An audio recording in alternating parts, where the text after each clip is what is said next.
नमस्कार, नक्षत्र दुनिया चैनल में आप सभी का हार्दिक स्वागत है। मित्रों, आज के वीडियो में हम बात करेंगे केंद्र और त्रिकोण के भावों में शुक्र से बनने वाले 10 राजयोगों के विषय में। यानी इनमें से एक भी यदि आपकी कुंडली में विद्यमान है तो आप निश्चिंत रहें, आप अपने जीवन में अवश्य प्रगति करेंगे, धन धान्य से परिपूर्ण होंगे और शुक्र की दशा अंतर्दशा निश्चित रूप से आपके जीवन में उन्नतिदायक होगी। जीवन में मान प्रतिष्ठा और सम्मान में बढ़ोतरी करने वाली होगी। धन धान्य की कमी को भी शुक्र महाराज अपनी दशा अंतर्दशा के दौरान निश्चित रूप से पूर्ण करेंगे। आइए समझते हैं। मित्रों, आज का पहला सूत्र इस प्रकार से, यदि किसी जातक की कुंडली में, चाहे वह किसी भी लग्न का क्यों ना हो, यदि किसी जातक की कुंडली में शुक्र ग्रह चतुर्थ भाव, सप्तम भाव और दसम भाव में आकर बैठ जाए तो ये शुक्र की अति विशिष्ट योग कारक स्थिति मानी जाएगी। केवल आपको ये ध्यान रखना है कि शुक्र ग्रह किसी नीच राशि में नहीं होना चाहिए। यानी शुक्र की जो नीच राशि होती है वह कन्या राशि होती है।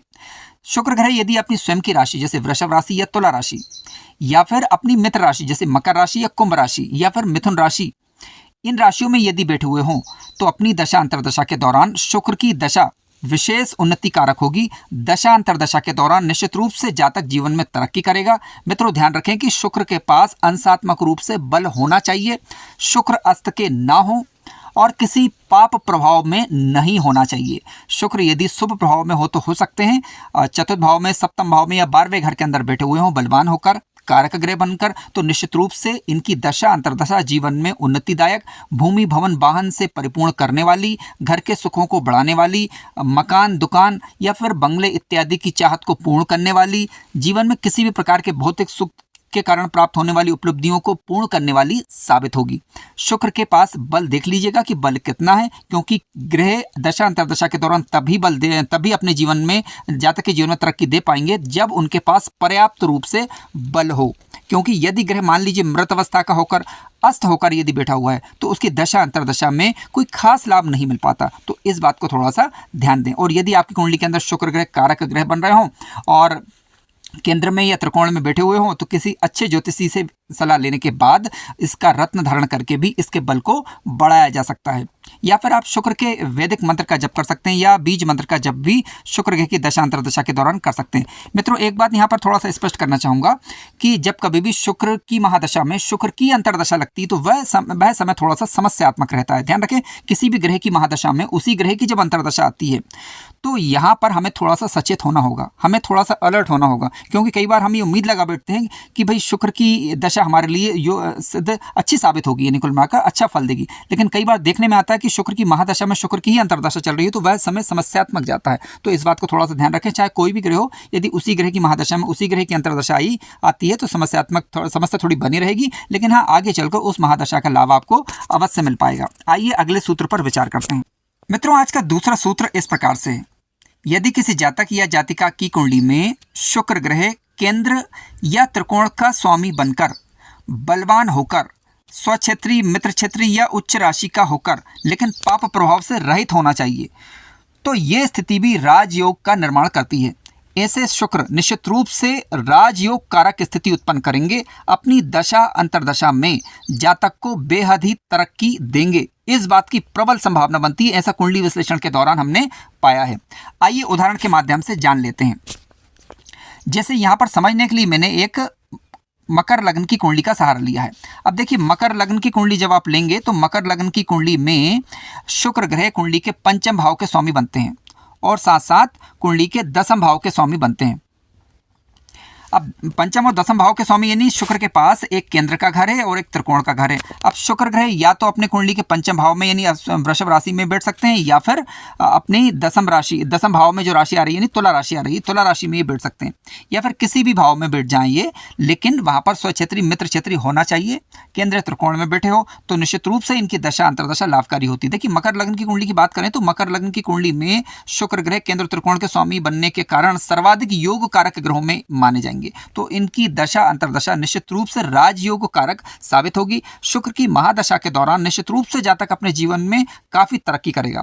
हालांकि आपको यहाँ पर थोड़ा सा ध्यान रखना है कि शुक्र ग्रह के पास बल होना चाहिए, ये पीड़ित नहीं होना चाहिए। मित्रों, आज का तीसरा सूत्र इस प्रकार से, यदि किसी जातक की कुंडली में शुक्र ग्रह स्वगृही होकर या उच्च राशि के होकर केंद्र के घरों में बैठ जाए तो ये एक प्रकार का महाराजयोग माना जाएगा शुक्र के द्वारा बनने वाला, क्योंकि इसे मालव्य योग की संज्ञा दी गई है। अब देखिए, मालव्य योग जब कभी भी किसी भी जातक की कुंडली में बनता है तो आप ये देख लें कि शुक्र कुंडली में कारक है या नहीं। यदि शुक्र कुंडली में कारक नहीं है, तब भी यदि शुक्र ग्रह स्वगृही या उच्च राशि के होकर बैठे हुए हैं केंद्र के अंदर, तो निश्चित रूप से कहीं ना कहीं मालव्य योग का लाभ जरूर उसे मिलता है। क्या लाभ मिलता है? देखिए, जातक के पास धन धान्य की कमी नहीं रहेगी, यदि है भी तो दशा अंतरदशा के दौरान कहीं ना कहीं उसे बेनिफिट मिल जाता है। मान सम्मान और यश ये योग अच्छा करता है। जातक अच्छा कलाकार हो सकता है, अच्छा जीवन व्यतीत करता है। इसके अलावा भौतिक सुख सुविधाओं की पूर्ति जीवन काल के दौरान हो जाती है, विशेष रूप से जब कभी भी शुक्र की दशा अंतरदशा आती है तब। देखिए, उदाहरण स्वरूप मैंने यहाँ पर शुक्र को चारों घरों के अंदर लिख दिया। आप देख लीजिए कि आपकी कुंडली के अंदर शुक्र ग्रह कहाँ बैठे हैं, लग्न में बैठे हैं या चतुर्थ भाव में बैठे हैं या सातवें में बैठे हैं या फिर दसम भाव के अंदर बैठे हैं। अब क्योंकि वृषभ राशि और तुला राशि इनकी स्वयं की राशि है, जबकि मीन राशि इनकी उच्च राशि है, तो ग्रह यदि स्वराशि या उच्च राशि का होकर यदि बैठ जाए केंद्र में या फिर चतुर्थ सप्तम या फिर दसम भाव के अंदर, लेकिन इनके पास बल होना चाहिए और किसी पाप प्रभाव में ये ग्रह नहीं होना चाहिए, तभी जाकर इनकी दशा अंतरदशा लाभकारी अधिक सिद्ध होती है। मित्रों, आज का चौथा सूत्र इस प्रकार से, यदि किसी जातक की कुंडली में भाग्येश स्वगृही होकर बैठे हुए हों, फिर से सुनिए, यदि किसी जातक की कुंडली में भाग्य भाव का स्वामी भाग्य भाव में ही आकर बैठ जाए, इसके अलावा शुक्र ग्रह स्वक्षेत्री होकर या फिर उच्च राशि के होकर किसी भी भाव में यदि शुक्र ग्रह बैठे हुए हैं, विशेष रूप से हम केंद्र त्रिकोण की बात कर रहे हैं, ध्यान रखिएगा, तो शुक्र ग्रह केंद्र या त्रिकोण में स्वगृही होकर या फिर अपनी उच्च राशि में बैठ जाएं और ये दोनों यानी शुक्र ग्रह और भाग्येश केंद्र का संबंध इनका लग्न से बन रहा हो, तो ये स्थिति काफ़ी उत्तम मानी जाएगी। इसे लक्ष्मी योग की भी संज्ञा दी गई है। धन धान्य की दृष्टि से, मान सम्मान की दृष्टि से, जीवन में वैभव की दृष्टि से इसे काफ़ी अच्छा योग राजयोग माना जाएगा। उदाहरण स्वरूप मैंने यहाँ पर शुक्र को कुंडली के चतुर्थ भाव में और दसम भाव में लिखा हुआ है। आप देख लीजिए कि आपकी कुंडली के अंदर शुक्र ग्रह हो सकता है कि चतुर्थ भाव में हो, सप्तम भाव में हो या दसम भाव में हो या फिर पंचम में हो। ठीक है, अब भाग्येश की हमने बात करी स्वगृही होने की, तो भाग्येश जब भाग्य भाव में बैठेंगे तभी वह स्वगृही होंगे। ठीक है, भाग्येश यानी भाग्य भाव में होना चाहिए, कुल मिलाकर कहने का तात्पर्य है।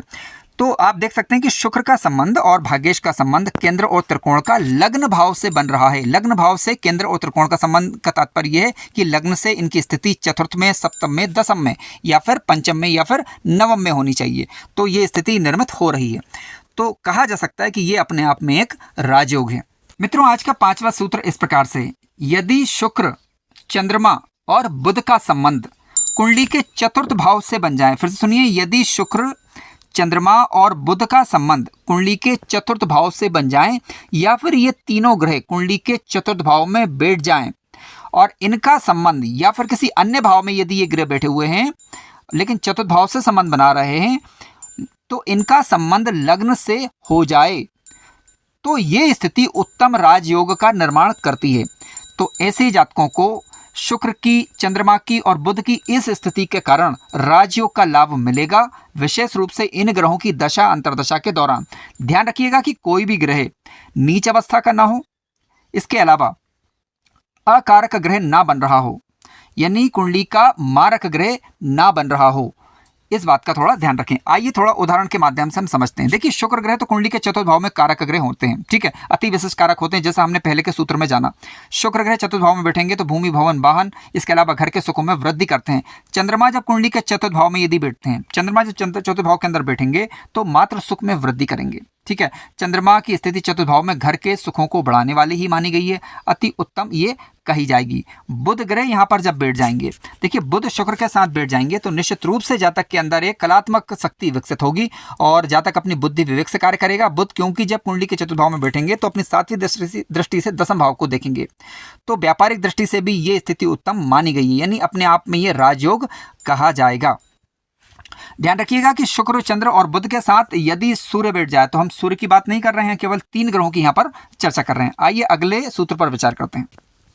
मित्रों, आज का छठा सूत्र इस प्रकार से है, यदि शुक्र ग्रह केंद्र या त्रिकोण में स्वक्षेत्री होकर या फिर उच्च क्षेत्रीय होकर यानी अपनी उच्च राशि में बलवान होकर बैठ जाए और उस पर कहीं से भी बलवान और शुभ गुरु की दृष्टि पड़ जाए, तो निश्चित रूप ने अपने आप में यह राजयोग का निर्माण करती है। ये स्थिति ऐसी स्थिति के कारण जातक धन धान्य से परिपूर्ण होगा। इसके अलावा जातक का जो कलात्मक गुण होगा वह अपने आप में सकारात्मक क्षेत्र में विकसित होगा। व्यापारिक दृष्टि से, धन धान्य की दृष्टि से, घर के सुखों की दृष्टि से ये स्थिति उत्तम मानी जाएगी। आइए थोड़ा विचार करते हैं। देखिए, शुक्र ग्रह को समझने के लिए मैंने यहाँ पर सप्तम भाव में लिख दिया है। हालांकि यहाँ से आवश्यक नहीं कि आपकी कुंडली में सप्तम भाव में ही हो, किसी भी भाव में हो सकता है, लेकिन हम बात कर रहे हैं आज के वीडियो में केंद्र और त्रिकोण के भावों में होना चाहिए। अब गुरु ग्रह के पास जैसे ही आप जानते हैं कि 3 दृष्टियां होती हैं, 5वीं, 7वीं और 9वीं। अब गुरु ग्रह यहाँ पर एकादश भाव में बैठे हुए हैं, अपनी 9वीं दृष्टि से कुंडली के सप्तम भाव को देख रहे हैं। देखिए, सप्तम भाव में शुक्र ग्रह हालांकि अति विशिष्ट कारक होते हैं, लेकिन इनकी श्रेष्ठ स्थिति कुंडली के चतुर्थ भाव में होती है। इसके बाद 7वें में, फिर 12वें में। 12वें में ज़्यादा अच्छी स्थिति होती है। शुक्र को वैसे देखा जाए तो 7वें घर में ज़्यादा अच्छा फल देते हुए नहीं पाया जा सकता। हालांकि फल अच्छा देंगे ये, लेकिन क्या होगा कि इनकी जो चतुर्थ भाव में स्थिति होती है और 12th हाउस में स्थिति होती है वह ज़्यादा उत्तम होती है। कहने का तात्पर्य यह था। अब गुरु ग्रह की जब दृष्टि पड़ेगी यहाँ पर, तो कहीं ना कहीं शुक्र के जो नेगेटिव प्रभाव थोड़े बहुत होते हैं 7th हाउस के अंदर, उसको ये कहीं ना कहीं कंट्रोल करेंगे। तो किसी भी भाव के अंदर, चाहे केंद्र में, त्रिकोण में शुक्र बैठे हो, वहाँ पर गुरु की दृष्टि यदि पड़ जाती है तो अपने आप में ये राजयोग का निर्माण कर देगी। मित्रों, अगला सूत्र इस प्रकार से, यदि मान लीजिए कि आपकी किसी भी लग्न की कुंडली है, ठीक है, यानी मेष लग्न से लगाकर तो मीन लग्न तक किसी भी लग्न की आपकी कुंडली है, और शुक्र यदि कुंडली के चतुर्थ भाव के अंदर आकर बैठ गए, तब क्या? देखिए, शुक्र कुंडली के चतुर्थ भाव में अति विशिष्ट कारक ग्रह होते हैं, जैसा भी हम चर्चा कर चुके हैं। किसी भी लग्न की कुंडली में शुक्र महाराज यदि चतुर्थ भाव में यदि बैठ जाएं, तो अपने आप में ये स्वयं में राजयोग माना जाएगा। ठीक है, शुक्र की दशा अंतर्दशा निश्चित रूप से जातक को लाभ कराने वाली होगी। अब देखिए, यहाँ पर सवाल उठ सकता है कि शुक्र मान लीजिए नीच राशि के हो जाएं, तब क्या? देखिए, शुक्र यदि कुंडली के चतुर्थ भाव में यदि नीच अवस्था के भी हो गए, ठीक है, क्योंकि हमने मेष से लगा के मीन लग्न पर्यंत किसी भी लग्न की बात करिए, तो संभव है कि कुंडली के चतुर्थ भाव में किसी लग्न में ये नीच राशि के भी होंगे। ठीक है, अब नीच राशि के जब होंगे तो आप ये देखिएगा, क्या इनका नीचत्व भंग हो गया है क्या? यदि इनका नीचत्व भंग होगा, यानी यहाँ पर मान लीजिए बुध ग्रह बैठ जाए, शुक्र के साथ बुध बैठ गया, तो इनका नीचत्व भंग माना जाएगा। या किसी भी ग्रह के द्वारा इनका नीचत्व भंग होता है, किसी भी परिस्थिति में इनका नीचत्व भंग होता है, तो निश्चित रूप से शुक्र की दशा अंतर्दशा लाभकारी सिद्ध होगी। दशा अंतर्दशा में लाभ अवश्य देखने को मिलेगा। हालांकि नीच अवस्था के होने के कारण थोड़ी बहुत समस्याएं हल्की फुल्की रह सकती हैं। इसके लिए आपको कुंडली के चतुर्थ भाव की स्थिति, चतुर्थ भाव पर पड़ने वाले अन्य ग्रहों का प्रभाव भी देखना होगा।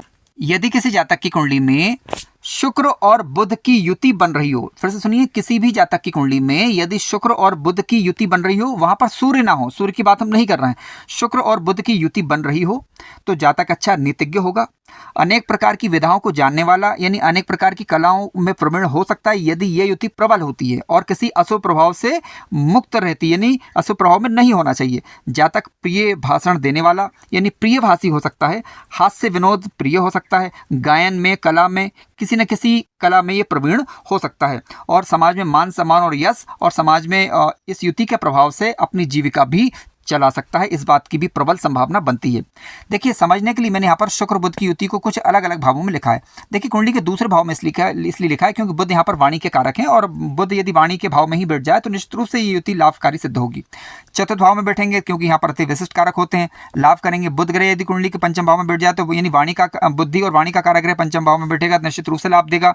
छठे भाव में यहाँ पर नौकरी इत्यादि का विचार करते हैं हम यहाँ से, तो शुक्र बुध यहाँ पर बैठ जाएगा तो निश्चित रूप से कहीं ना कहीं जातक इनके माध्यम से अपनी जीविकोपार्जन कर पाएगा। इसके अलावा कुंडली के नवम भाव के अंदर भी शुक्र बैठ जाएंगे तो भी ये स्थिति अच्छी मानी जाएगी। शुक्र बुध दसम भाव के अंदर बैठ गया तो भी स्थिति उत्तम, और इसके अलावा एकादश भाव के अंदर भी शुक्र बुध अति उत्तम स्थिति को प्रदान करने वाले माने जाएंगे। यानी शुक्र बुध की युति यदि शुभ प्रभाव में है और नीच राशि का कोई भी ग्रह ना हो तो निश्चित रूप से इनकी दशा अंतर्दशा लाभकारी सिद्ध होगी, और विशेष रूप से तब कि ये दोनों ग्रह कुंडली में कारक ग्रह बन रहे हों।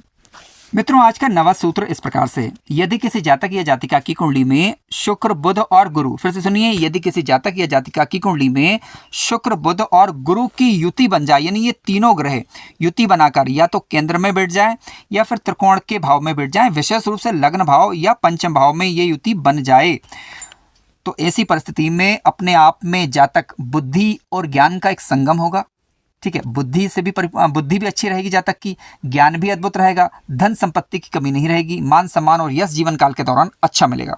देखिए, शुक्र भौतिक सुविधाओं को दर्शाने वाले ग्रह हैं, बुध बुद्धि के कारक और गुरु ज्ञान के कारक। यदि इन तीनों का यदि संगम हो जाए तो निश्चित रूप से, हालांकि ये युति दुर्लभ होगी, लेकिन जिनकी कुंडली में होगी तो निश्चित रूप से दशांतर दशा के दौरान लाभ देगी। ध्यान रखिएगा कि ये युति लग्न में, या पंचम भाव में या किसी केंद्रीय त्रिकोण के भावों में शुक्र के और बुध और गुरु की युति के हम सप्तम भाव में हम बात नहीं करेंगे फिलहाल, लेकिन लग्न में, चतुर्थ में, पंचम में, नवम में, दसम में या फिर एकादश भाव में इन भावों के अंदर ये युति बनती है तो निश्चित रूप से ये युति अच्छा परिणाम और श्रेष्ठ परिणाम देने वाली मानी जाएगी।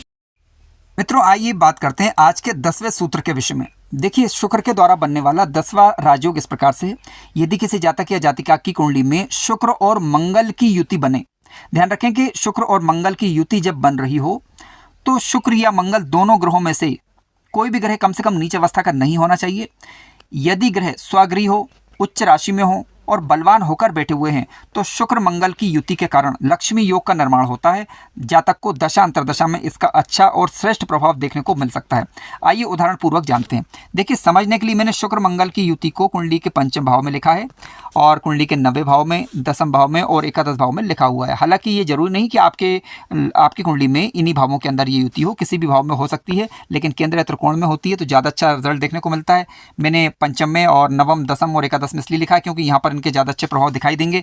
ध्यान रखिए, मैंने यहाँ पर राशि 10 नंबर लिखा हुआ है। देखिए, क्योंकि शुक्र के लिए ये मित्र राशि का काम करेगी और इसके अलावा मंगल के लिए उच्च राशि का काम करेगी, तो काफ़ी अच्छे फल देखे जा सकते हैं। मित्रों, ध्यान रखें कि शुक्र मंगल की युति के अपने आप में कुछ नकारात्मक प्रभाव भी हैं, जैसा कि जातक को अपने चरित्र का विशेष ध्यान रखना होगा। यदि वह अपने चरित्र का ध्यान रखे तो निश्चित रूप से जातक या जातिका को शुक्र और मंगल की इस युति के कारण निश्चित रूप से धन धान्य से वह युक्त होंगे और लक्ष्मी योग के कारण जीवन में अच्छी प्रगति देखने को मिलेगी। तो ध्यान रखिएगा कि यदि ये शुक्र और मंगल की युति पर किसी शुभ ग्रह का प्रभाव पड़ जाता है तो काफ़ी अच्छा प्रभाव दिखाई देगा। हालांकि जब कभी भी धन की चर्चा चल रही हो तो गुरु की स्थिति को अनदेखा ना करें और धनेश और लाभेश की स्थिति पर जरूर विचार करें। मित्रों, कार्यक्रम ज्ञानवर्धक लगा हो तो लाइक कीजिएगा, चैनल पर नए हो तो सब्सक्राइब करें। यदि आपके किसी प्रकार के प्रश्न हैं तो कमेंट्स करें। यदि आप अपनी कुंडली का विश्लेषण करवाना चाह रहे हैं तो दिए गए नंबर पर व्हाट्सएप करें। धन्यवाद।